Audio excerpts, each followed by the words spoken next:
నాన్న పేరు చెప్పి అప్పు అడిగినవరా, నాన్నకే మాట వచ్చేలా చేసినావు గారా, నాన్నను మళ్ళా మాటలు అన్నాడు గారా. ఆ 10,000 ఏం చేసినవరా అసలు నువ్వు? అయినా సమాధానం చెప్తలేవేంద్రా? ఇగో అమ్మకు పైసలు పా.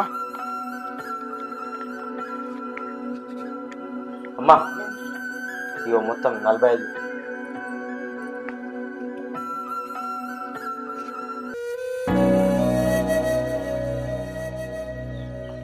మామా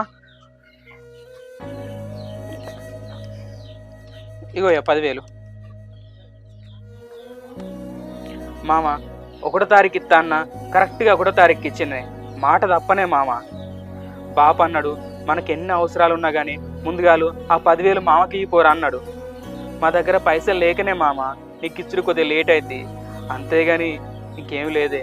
సరేరా, ఈ 10,000 ఓకే కానీ కౌలు డబ్బులు నెల తర్వాత ఇస్తా అన్నారు. నెల గడిచిపోయాయి, తొందరగా చూడుర్రా. సరే మామ, అవి కూడా చూస్తాను చెప్పండి. అరే ఆ కౌలు డబ్బులు ఇవ్వకపోవాలి. మీ ఇంటికాడ ఉన్న బండి నా ఇంటికాడ ఉంటుందిరా.